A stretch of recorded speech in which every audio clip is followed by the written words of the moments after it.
அஸ்ஸலாமு அலைக்கும் ரஹ்மத்துல்லாஹி பரக்கத்துஹு. எல்லாருக்கும் வணக்கம். கம வாசனையாக முருங்கைக்காயை வச்சு ஒரு அருமையான பாயா செஞ்சுருக்கோம். இட்லி, இடியாப்பம், பரோட்டா, சப்பாத்தி எல்லாத்துக்கும் ரொம்ப அருமையாக இருக்கும். முருங்கைக்காய் சீசன் இருக்கும்போதே இந்த குழம்பை செஞ்சு பாருங்கள். இந்த குழம்பு எப்படி செய்யலாங்கிறது வாங்க நம்ம முழு வீடியோலேயே பார்க்கலாம். முதல்ல அதுக்கு மசாலா அரைச்சிக்கிறோம். தேவையான மசாலாகளை மட்டும் முதல்ல பார்த்துக்கலாம். கட் பண்ணிக்கலாம்.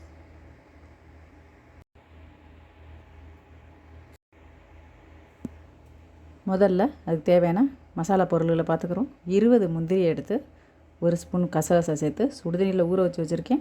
4 பச்சை மிளகாய் எடுத்து வச்சுருக்கேன். 4 கிராம்பு, 2 ஏலக்காய், அன்னாசி பூவில் ஒரு 3 பீஸு பிச்சு வச்சுருக்கேன். 2 பட்டை, 1 துண்டு கல்பாசி வச்சுருக்கேன். 1 ஸ்பூனு சோம்பு, 1 ஸ்பூனு மிளகு, 1 ஸ்பூன் சீரகம், 1 ஸ்பூனு தனியா, 2 கைப்பிடி அளவுக்கு தேங்காய் எடுத்து சின்னதாக கட் பண்ணி வச்சுருக்கேன். இதே எல்லாத்தையும் நம்ம தண்ணி ஊற்றி நல்லா நெய்ஸாக அரைச்சிட்டு வந்து தாளிக்கிறத பார்க்கலாம். மசாலா அரைச்சாச்சு. தாளிப்பு கொடுத்துக்கலாம். 2 ஸ்பூன் அளவுக்கு எண்ணெய் சேர்த்துக்கிடுவோம். எண்ணெய் சுடட்டும். எண்ணெய் சுட்ட உடனே எண்ணெய் காஞ்சதும் 2 வெங்காயம், பெரிய வெங்காயமாக பொடியாக வெட்டி வச்சுருக்கேன். வெங்காயத்தை அதில் சேர்த்துக்கிடுவோம். கொஞ்சம் நேரம் வெங்காயம் நல்லா வதக்கிக்கிடுவோம்.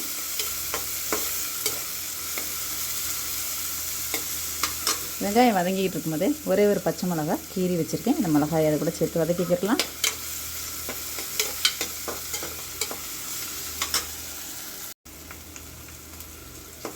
வெங்காயம் இந்த அளவுக்கு வதங்கினோன்னே இஞ்சி பூண்டு பேஸ்ட்டு 1 ஸ்பூன் அளவுக்கு இடித்து வச்சுருக்கேன். இடித்து அதை சேர்த்துக்கிறோம். இடித்து சேர்த்தா நல்லா வாசனை நல்லாயிருக்கும்.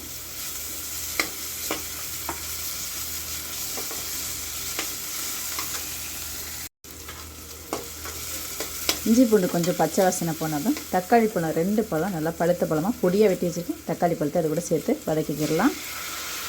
கொஞ்ச நேரம் வதங்குறதுக்காக கொஞ்சமாக உப்பு சேர்த்துக்கிடுவோம்.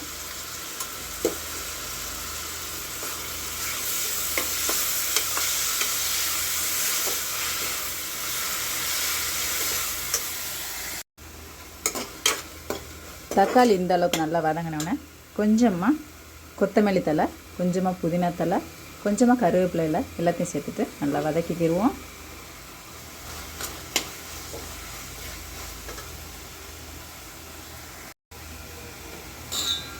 முருங்கைக்காய் இந்த மாதிரி சதப்பத்து உள்ள காயை, சோத்து காயை எடுத்துக்கிறோங்க. நல்லாயிருக்கும். 2 காய் நான் வெட்டி வச்சுருக்கேன். முருங்கைக்காய் சீசன் இருக்குது. சீசன் இருக்கும்போதே இந்த மாதிரி செஞ்சு சாப்பிடுங்க. கறி சுவையில் இருக்கும். அந்தளவுக்கு டேஸ்ட் ரொம்ப அருமையாக இருக்கும். முருங்கைக்காய் போட்டு ரொம்ப நேரம் வதக்க வேணாம். சும்மா 2 பெரட்டுனா போதும்.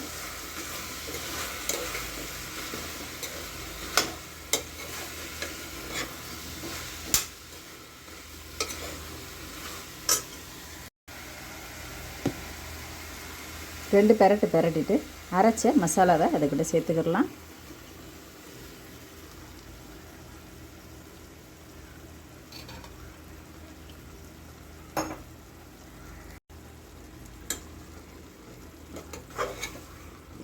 பச்சை மிளகோட காரமே நம்மளுக்கு போதும். நீங்கள் காரம் அதிகமாக சாப்பிடுவீங்கன்னா இன்னும் 2 பச்சை மிளகா கீரி சேர்த்துக்கிறங்க. இப்போ இது கூட இன்னும் கொஞ்சம் தண்ணி சேர்த்துக்கலாம். ரொம்ப தண்ணியாக வச்சிடாதீங்க. இட்லி, தோசை, சப்பாத்திக்கு, இடியாப்பத்துக்கெலாம் ரொம்ப அருமையாக இருக்கும். ரொம்ப தண்ணியாக இருந்துச்சுன்னா நல்லா இருக்காது. கொஞ்சம் திக்காகவே வச்சுக்கிடுவோம்.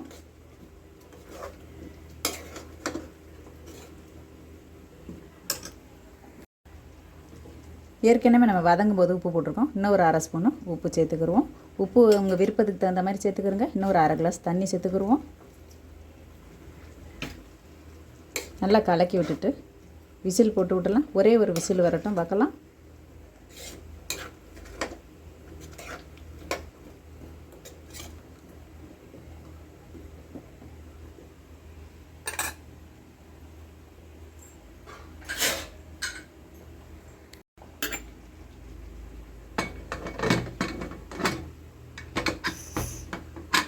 ஒரு விசில் வரட்டும் பார்ப்போம்.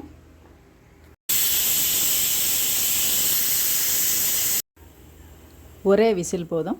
ஆஃப் பண்ணிடுவோம். கொஞ்சம் ஒரு 5 நிமிஷம் பொறுத்து திறந்து பார்க்கலாம். 5 நிமிஷம் ஆயிடுச்சு. திறந்து பார்க்கலாம்.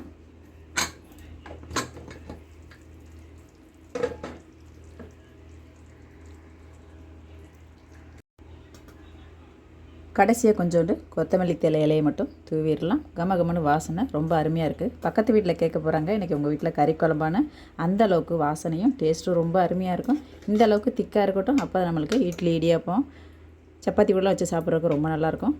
அவ்வளோதான், நம்மளுக்கு அருமையான ஒரு முருங்கைக்காய் பாயா ரெடி ஆயிடுச்சு. நீங்கள் இதே மாதிரி சமைச்சு பார்த்துட்டு அம்மாவுக்கு லைக் பண்ணுங்கள், கமெண்ட் பண்ணுங்கள், சப்ஸ்கிரைப் பண்ண எல்லோரும் அம்மா வீடியோ தொடர்ந்து பார்த்துட்டு வாங்க. ரொம்ப ரொம்ப நன்றி.